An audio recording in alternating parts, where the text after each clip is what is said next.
আসসালামু আলাইকুম এভরিওয়ান, সবাই কেমন আছেন? বছরের এই সময়টাতে নতুন পানি আসে, বৃষ্টির পানি। এই সময়টাতে আমাদের ওইদিকে ভেয়ালে অনেক মাছ পাওয়া যায়। এটা আমি সব সময় জানি, ছোটোবেলা থেকে আমার আব্বাকেও দেখে আসছি এইভাবে বেয়ালের মাছ নিত এই সময়টাতে। তো আমার মা যখন ফোন দিয়ে বলে যে এইখানে মাছ উঠেছে, আমি আর দেরি করি না, চলে যাই। সব কিছু মিলে সব সময় তো আর এই ছোটো মাছটা খেতে পারি না, এটা সব সিজনে পাওয়াও যায় না, আবার হচ্ছে এটা সব সময় খাওয়াও যায় না। তো আমাদের বাড়ির আশেপাশে অনেকগুলো বেয়াল আছে। তো এই বেয়ালগুলোর প্রথম যেটাতে পড়ছে ওটাতে আমরা দাঁড়িয়েছিলাম। মোটামুটি এটাতে অনেকগুলো মাছ ছিল। মাছ পাওয়ার পরে আমরা বললাম যে আপনার কাছে যা যা মাছ আছে সবগুলো নিয়ে আসেন, আমাদের অনেক মাছ লাগবে, আমরা মানুষ বেশি। পরে উনি যা যা মাছ ছিল সবগুলো নিয়ে আসলো, এখান থেকে আমরা অনেকগুলো মাছ নিলাম।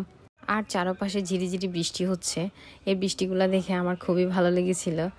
আর যে আশেপাশের পরিবেশটা বৃষ্টিতে পরিপূর্ণ, আজকে টানা 2-3 দিন বৃষ্টিতে চারপাশে পানি জমে গিয়েছিল। এই নতুন পানিগুলো দেখতে আমার অনেক ভালো লাগে। তো যাক, আমাদের জন্য অনেকগুলো মাছ উঠিয়েছে। মাছগুলো দেখে আমার এত ভালো লেগেছিল।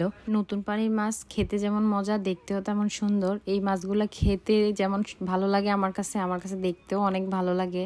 আমি ছোটবেলা থেকে এগুলা দেখে বড় হয়েছি। আর যেহেতু গ্রামে বড় হয়েছি, গ্রামের আশেপাশের পরিবেশ আমার খুবই পছন্দ। তো সবাই দোয়া করবেন।